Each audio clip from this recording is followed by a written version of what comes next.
Primeiro semestre do governo Lula, e aí mercado imobiliário é sensível ao crédito, né? Taxa Selic alta, essa movimentação dos Estados Unidos sobre uma possível não pagamento da dívida lá, que nós tivemos aí agora um respiro aí do Congresso, que postergou pelo menos, mas a desconfiança está presente, né? Os Estados Unidos como maior economia do mundo, né? Apesar da China estar vindo aí, mas tem um impacto aqui para a gente e o novo governo, essa transição sensível do Bolsonaro para o governo Lula. O que você pode trazer para a gente aí? Qual é o seu olhar em relação a tudo isso que está acontecendo? Bom, vamos lá, Guilherme. Evidentemente que toda mudança de governo gera incerteza. E essa palavrinha mágica, incerteza, para a economia não é bom. Porque incerteza normalmente remete a um cenário nebuloso, que você não consegue enxergar de forma muito clara o horizonte. E o empresário, normalmente em cenários de incerteza, ele, na dúvida, adia decisões.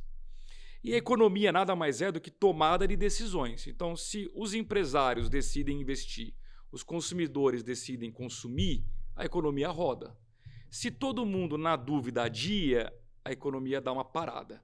No fundo, foi o que aconteceu nessa virada de governo. Na verdade, desde o final de outubro, quando sacramentou a vitória do presidente Lula, todo mundo ficou esperando para entender qual vai ser a verdadeira agenda econômica.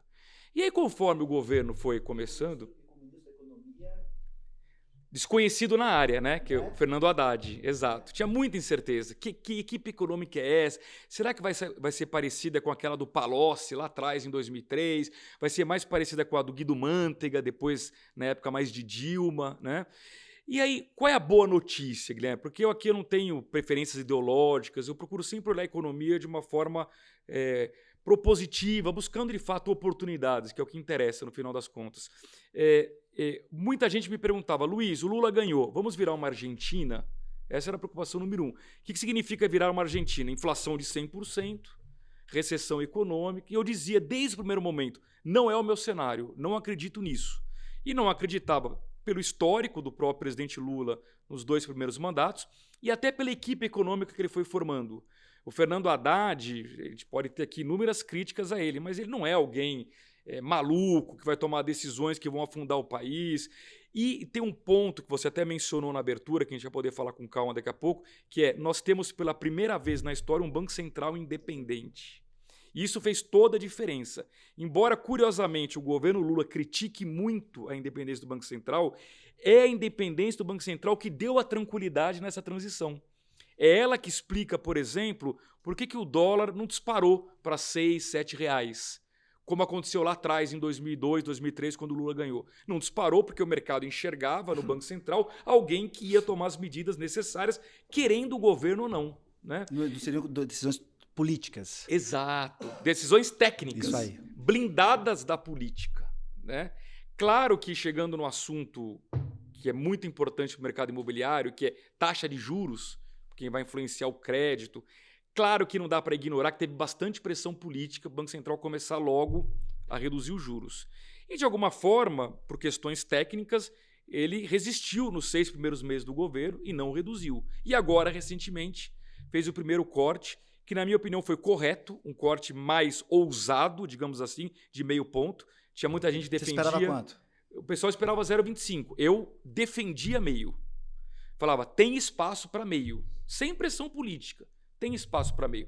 Por uma série de motivos. A inflação está caindo, o Brasil tem a maior taxa de juro real do mundo, então tem espaço. Dá para fazer com responsabilidade essa queda de meio. E ele já sinalizou que as próximas 3 reuniões deste ano também terão quedas de meio. Então, embora no curto prazo, não é da noite para o dia, a gente acordou e os juros estão baixos no Brasil, não. Mas quando a gente vê que a perspectiva para esse ano e para o ano que vem é de queda, isso por si só já começa a melhorar, a destravar o mercado de crédito e, sem dúvida nenhuma, isso vai começar a beneficiar o mercado imobiliário, que depende muito dos financiamentos de longo prazo e as pessoas fazem conta. Quando os juros estão altos, as prestações ficam muito gordas, não cabem no orçamento. Quando os juros começam a cair, a perspectiva das prestações é elas diminuírem, começa a encaixar no bolso das pessoas. Então, quando eu olho o mercado imobiliário, eu olho ele muito promissor para os próximos anos, porque o crédito vai ser, de fato, o motor que vai impulsionar o mercado.